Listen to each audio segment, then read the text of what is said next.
Donald Trump is trying desperately to shift focus from his Jeffrey Epstein scandal with distractions and lies, and both are backfiring on him because when Donald Trump tries to throw red meat to the base, it's just an admission of how scared he is of this scandal. When he comes up with these ridiculous lies, false claims that he was never friends with Epstein, it only gives those close to both Trump and Epstein an opportunity to point out that lie, and that is exactly what Jeffrey Epstein's own brother just did, breaking his silence and telling all in a damning bombshell that has Trump panicked. We're going to get into it all, but before we do, if I could quickly ask you to leave a like on this video, and if you haven't already and you enjoy our channel, to hit that subscribe button because it goes a long way in supporting our work. Now, before we can get into this bombshell that was just dropped on Trump from Jeffrey Epstein's own brother, I want to start with what lie he told that led to this breaking news, and it comes from Lawrence O'Donnell right here.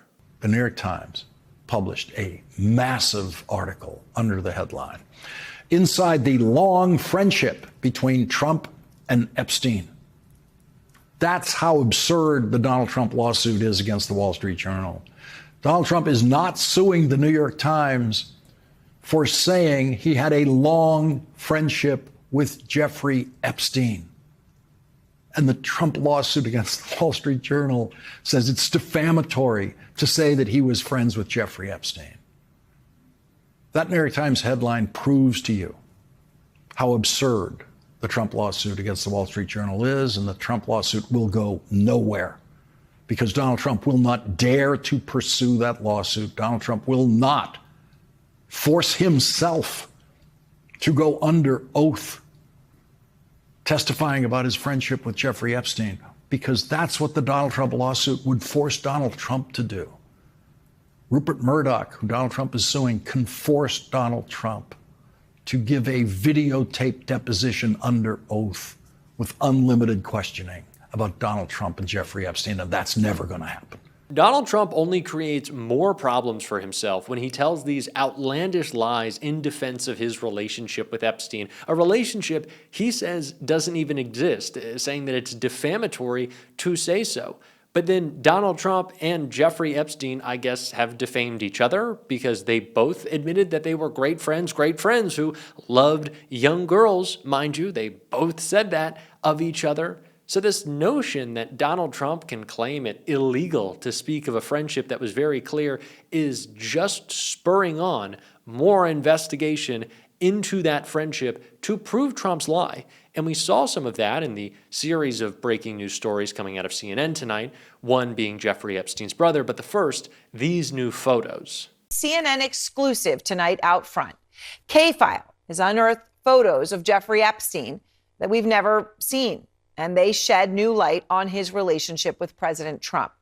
The revelations come as Trump is under fire from his own base for his Justice Department's handling of the so-called Epstein files. Trump has tried, of course, to distance himself from Epstein every which way. But one of the photos that K-File found confirms that Epstein actually attended Donald Trump's wedding to Marla Maples. And this is the proof. Again, this has never been published before, so this is a new image. You haven't seen it out there on X or anything like that. This is the proof that Epstein attended Trump's wedding at the Plaza Hotel in New York. And in the photo, what you see is Epstein entering the Plaza Hotel. The wedding date of this is December 20th, 1993. Now, how could Donald Trump claim that he wasn't friends with Epstein when Epstein was at his wedding? And Donald Trump, for the next 2 decades, went on to call him a great guy, a close friend, reporting from those around them in their circles of how much time they spent partying, work, or whatever it was, flying on the same plane, the flight logs. How do we not talk about these consistently? It is shocking. And yet, Trump wants to say there's no relationship.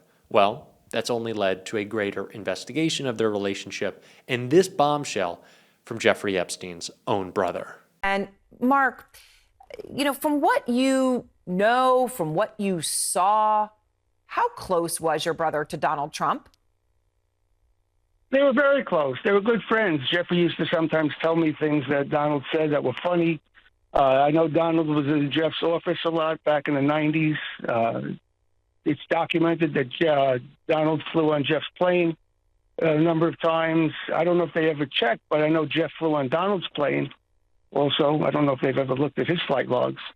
And they were good friends. I mean, I flew on Jeff's plane. It's known I was on a plane in 1999, flying up from Florida, and Donald was with us. And we were all joking around. They were good friends. So, it made me think of this, something that the White House told us yesterday. We talked to a woman who accused your brother of sexual assault, and she also talked about an encounter with Trump at your brother's office. This was in 1995. She found it disturbing. She said she told the FBI twice to look into people around your brother, including Trump.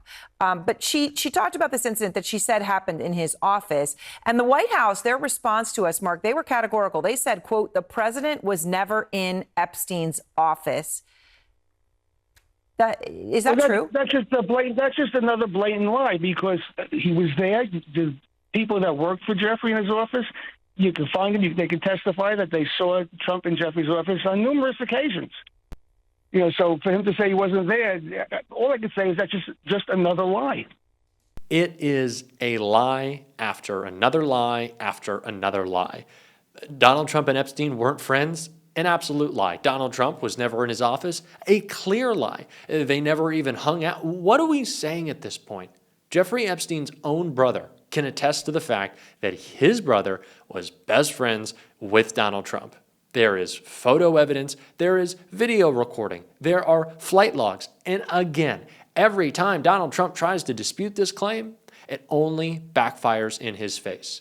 Because if he's willing to cover up this, what we can all clearly see, if Donald Trump is willing to go so far as to file a lawsuit against Rupert Murdoch, of all people, to pretend to try to extinguish the flame of just the conversation around their friendship, just their friendship, what lengths would Donald Trump go to cover up deeper elements, crimes that they committed?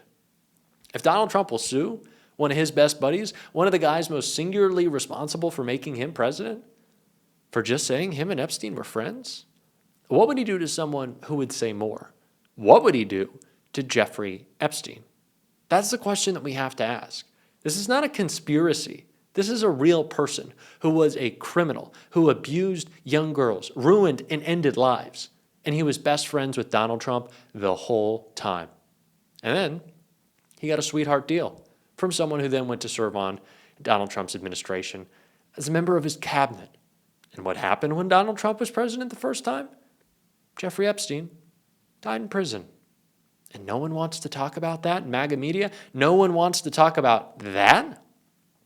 They'll talk about how ruthless Trump will be in this lawsuit against Murdoch, but not against the guy who could attest better to their relationship than anyone else in Epstein. It really makes you wonder, doesn't it?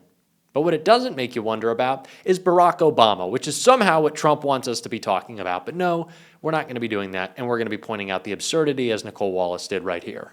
Donald Trump stooping to an ugly new low, even for him. He's making a claim that will be heard the world over, reviving an old and familiar and rather tired tactic of accusing a perceived political enemy of treason. Only this time, the subject was his first-term predecessor, former President Barack Obama. The leader of the gang was President Obama. He's guilty. It's not a question. I like to say, let's give it time. It's there. He's guilty. This was treason. This was every word you can think of. They tried to steal the election. He made that baseless, unsubstantiated, rather ludicrous accusation today in the Oval Office. It follows baseless, unsubstantiated claims from his director of national intelligence, Tulsi Gabbard. Tulsi Gabbard said that President Obama's officials engaged in a, quote, seditious conspiracy and hid evidence that Russia did not interfere in the 2016 election. Donald Trump's claims today, an accusation of a crime that is punishable by death, so outrageous that they drew this rare rebuke from President Barack Obama's office. It reads, quote, out of respect for the office of the presidency, our office does not normally dignify the constant nonsense and misinformation flowing out of this White House with a response. But these claims are outrageous enough to merit one. These bizarre allegations are ridiculous and a weak attempt at distraction. Nothing in the document issued last week undercuts the widely accepted conclusion that Russia worked to influence the 2016 presidential election, but did not successfully manipulate any votes. These findings were affirmed in a 2020 report by the bipartisan Senate Intelligence Committee, led by then Chairman Marco Rubio.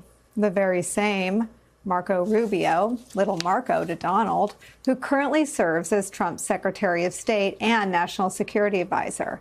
His report concluded that Russia conducted an influence campaign in 2016 to do this, quote, harm the Clinton campaign, tarnish an expected Clinton presidential administration, help the Trump campaign after Trump became the presumptive Republican nominee, and undermine the U.S. democratic process.